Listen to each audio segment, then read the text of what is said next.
Hey guys, what's going on? It's Eli back with another review video, and yes, of course, continuing on, in celebration of Star Wars and reviewing, Star Wars films, etc. And that's right, as if you remembered, now reviewing the second Ewok film. Ewoks: The Battle for Endor. This one, I don't know. It was okay, I'd say, because, I don't know. It's fine, I thought it was okay, to be honest, from this and the first Ewok film, Caravan of Courage, an Ewok adventure. But I think, as I recall, this literally kind of takes place a little bit after the events of the first Ewok film, because, they are the Talwani. Am I even saying that name right? That word right? I don't know. Bear with me. They are repairing their ship, and they're gonna soon go back into space. I was a bit surprised because, well, even though he didn't really have that much to do in this, like he didn't appear a lot. The father was this time played by the late Paul Gleason. I said his last name right. Everybody would know him, would remember him best, being the principal of the Breakfast Club and being in the first Die Hard film. The chief, I think that's who he was. Yeah, I'm pretty sure. So he's the father this time, while, of course, Aubrey Miller is once again, reprised the role of Sindel, and Eric Walker, of course, Mace. And the mother, well, we really even don't get to see her, we don't get to see her, in person, her face, because at one point, they are attacked, the family and, of course, the Ewoks, they are attacked, by the Marauders? Am I saying that word right? I don't know. The Marauders raid the Ewok village and steal a power supply they believe to be magical. Wicked helps Sindel escape the evil witch, Charo, and they befriend a hermit who may help them save the village. Because there's a witch in this. Literally, a Star Wars witch, played by Cyan Phillips. I think I said the first word right. Cyan Phillips. So she's the witch of Star Wars, basically. And, of course, Warwick Davis reprising the role of Wicket. And as for, say, Sindel's, family members, well, at first, I think, as I recall, in the first Ewok film, Sindel and Mace, they had this device around their wrists where, it would, track their parents and if they're alive and so on, and, when she finds her mom and her brother, well, her mother is already dead, basically. And, Eric, before I watched this movie, I even checked on IMDb. He literally, because I was like, what? Mace had 33 seconds of on-screen appearance. And when I was watching it, when it came up, I was like, okay, that says so. Because, literally from the mom to Mace and the dad, they all three of them are dead. And only Sindel, wow, that was, what a way to, kill them off. And, they had big parts in the first one, and they decided to just flat out kill them in the next one, literally at the beginning. And, new characters that come in, of course, there is this one creature named Teague, which, his species is called the Teague. And Nikki Botello is the body performance of Teague. When I saw Teague, I was like, I know that creature. Where have I seen that creature before? And then it dawned on me. I was like, oh, that's right. From the the loading of the original Star Tours ride, where you're about to go on board, and they play that boarding video, how to buckle your seatbelt, and yeah, Teague was in that boarding video.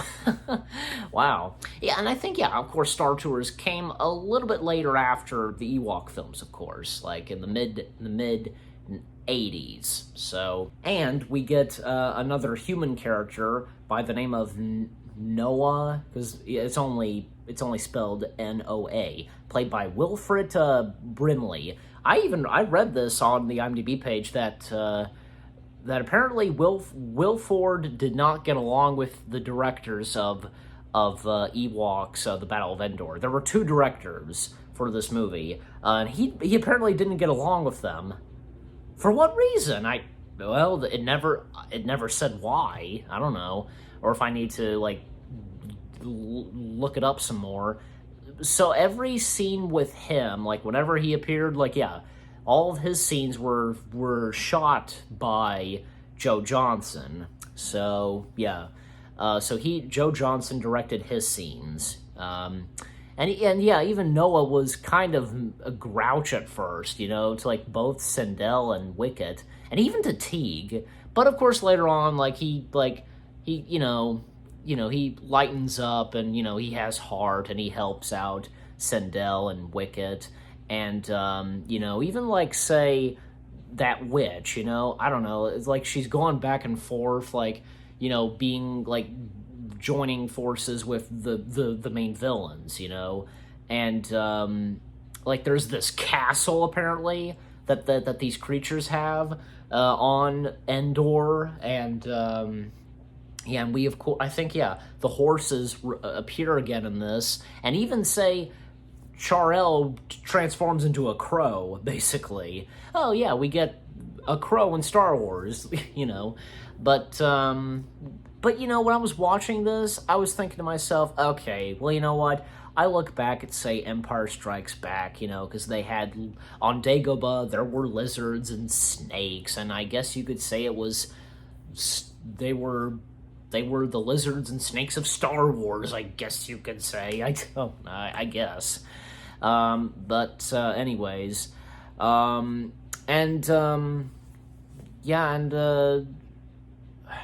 to remember, I think, yeah, because Sindel sings a song that her mother used to sing to her, a very lovely song, and even at one point Sindel is hypnotized, is fooled by this illusion that Char-El does to Sindel, and of course Sindel gets captured.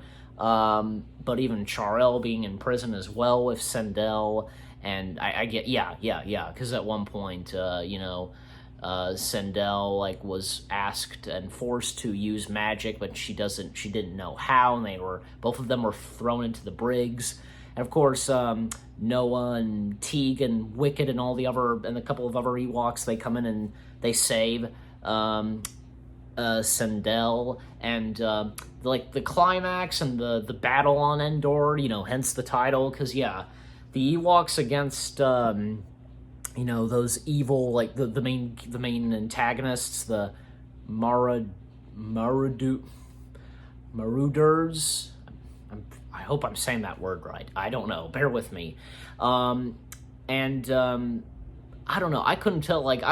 I'm probably wrong. I felt a couple of shots with the Ewoks fighting, if it was repeated footage from Return of the Jedi. I'm probably wrong, but it looked like it at first, and even say the noises they were making, from Return of the Jedi as well, all that, and to think, because yeah. They had a battle on their home planet, even before the Empire came in, and they were taking on the Stormtroopers, as we all know, from the Stormtroopers and the Walkers, etc. And even when, say, two Ewoks and Chewbacca, they hijack a Walker. So, and the directors. Oh, the directors of this movie were brothers, Ken and Jim Wheat. I think the Wheat brothers, basically. Well, it's spelled Wheat. So I hope I'm saying that right, pronouncing that right. And yeah, I mean the creatures are defeated, including like say the main leader of the Marauders. He like gets a hold of the jewel, and I think like it turns him into stone or something, you know. And he's defeated. And I forget how I almost forgot how Char-El was defeated. I can't believe I forgot about that, but you know. But the epilogue, you know, it has a nice ending because you know what? This time, Sindel and Noah, you know, are leaving Endor, and I think Teague stayed behind with the Ewoks, and Sindel promises, you know, she and Wicket will be reunited. They'll meet again soon. Like, well, maybe probably say even like way after the events of Return of the Jedi, because again, the first and second Ewok films, the two Ewok films, I should say, they take place, you know, during the events of Empire and Jedi. So, there's something else I thought I was about to say about I was going to say about Return of the Jedi. I don't know, probably not. But yeah, and so it had a nice ending to it, and I even read this too, that according to Warwick Davis, there was going to be a third Ewok film, like it was going to be planned, and it was going to be, you know, it was like script was written or something like that, but apparently it never got made. I honestly, like, I guess it was, I think it's best for that there were just two Ewok films. But the thing is, a couple of months after Ewoks, the Battle of Endor, the Battle for Endor, I should say, there was, of course, the Ewok animated series. Yeah, I'm definitely gonna get to that, you know, for a later time.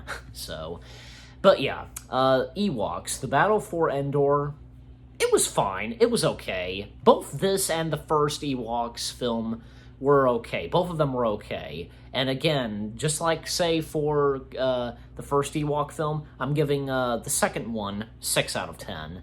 And you know what? I don't care, and I don't mind if the two Ewok films would be considered canon to Star Wars. They could fit. Like, I don't see why not. And what about you guys? Like, do you think like they could possibly be canon? And what did you think of the second film, if you've seen it, and what you thought of my review? Leave comments and give this review a like as always. So with all that being said, I hope you guys enjoyed my review of Ewoks, the Battle for Endor. Thank you very much for watching. More reviews coming your way. They're gonna be awesome. Keep looking forward, and I'll see you guys in the next video / review. And more Star Wars content is going to be reviewed for the first week of May and in celebration of Star Wars. So stay tuned for more later this week. Take care, peace out, and may the Force be with you.